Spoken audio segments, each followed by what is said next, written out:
বাহিরে বের হলে মনে হয় যে প্রকৃতিটা কত সুন্দর, ঘরে বসে থাকলে কেউ সৌন্দর্য উপলব্ধি করতে পারবে না। আপনার নিজের এলাকায় যে এত সুন্দর পরিবেশ আছে সেটা আপনি যখন বের হবেন বাসা থেকে তখন কিন্তু বুঝতে পারবেন, তার আগে না। সো আগে আপনারা নিজের এলাকা ঘুরেন, নিজের এলাকাকে ভালোবাসেন, নিজের এলাকার মানুষকে ভালোবাসেন, আর প্রকৃতি আপনাকে ভালোবাসবে। এবং আত্মীয়কে ভালোবাসলে আত্মীয় স্বজনের মধ্যে যে সম্পর্ক, যে একটা অনুভূতি ফিল করতে পারবেন, সেটা হচ্ছে সবচেয়ে বড় এবং ভালোবাসার। আপনি দূরে যাবেন অচেনা জায়গায়, সেখানে আপনার পরিচিত নেই, সেখানে আপনি সহজে মিশতে পারবেন না, অনেক কিছু জানতে পারবেন না।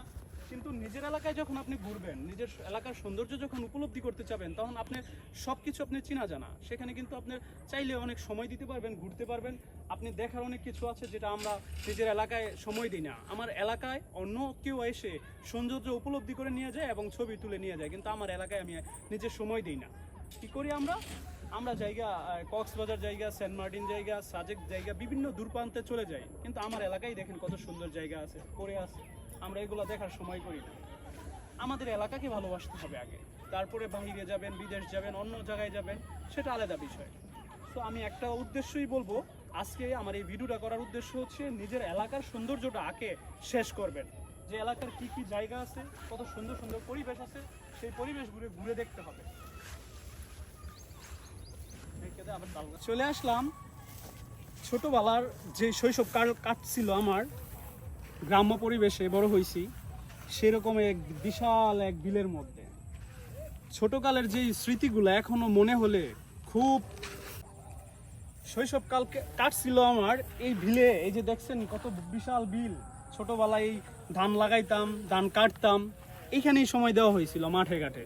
কিন্তু এখন আসলে বিভিন্ন ব্যস্ততায় কাজ নিয়ে ব্যস্ত থাকি, সেই জন্য মাঠে সময় দেওয়া হয় না। কিন্তু এখানে আসলে মনটা একদম ফ্রেশ হয়ে যায়। অনেকদিন পরে এমন মুক্ত আকাশের নিচে এবং বিলের মধ্যে ক্ষেতের মাঝখানে চলে আসছি, মনে হচ্ছে যে আমি সেই ছোটবেলা চলে আসছি। এত ভালো লাগতেছে এইখানের বিষয়গুলা। দেখেন নিচের দিকে যদি খেয়াল করেন, দেখেন মানে ঘাস যে মনে হচ্ছে যে কার্পেট করা, এত সুন্দর। এখনো খুব মনে পড়ে যে এই মাঠের মধ্যে কত ক্রিকেট, ফুটবল, কত রকম খেলা খেলছিলাম ছোটবেলা। কিন্তু এখন আসলে আমরা এখানে আসাই হয় না। কেন আসা হয় না? আমরা কি সেই ফিলগুলো করব না? যেই খেলাগুলা মনে করব না? শৈশব কি আমরা ভুলে যাব? না ভাই, আসবেন। আপনারা যখন সময় পান এই মাঠে ঘাটে একটু সময় দিবেন, আপনার মন একদম ফ্রেশ হয়ে যাবে।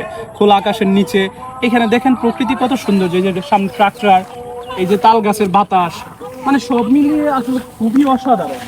প্রকৃতির ডাকে আসতে হবে, প্রকৃতির ডাকে সাড়া দিয়ে প্রকৃতির কাছে সময় দিতে হবে, তাহলেই তো আপনার শৈশবকাল কাটবে। আমরা কেন বাঙালি ভাই?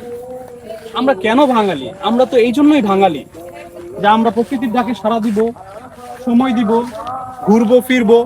এই তো আমাদের লাইফ, এই তো আমাদের জীবন। বাংলাদেশি লাইফই তো এটা। আমরা তো ইউরোপিয়ান স্টাইল না যে আমরা সময় পেলে সমুদ্র যাবো কাকালি। আমাদের সময় পেলে গ্রামে আসতে হবে, গ্রামের সৌন্দর্য উপলব্ধি করতে হবে। এটাই আমাদের লাইফ।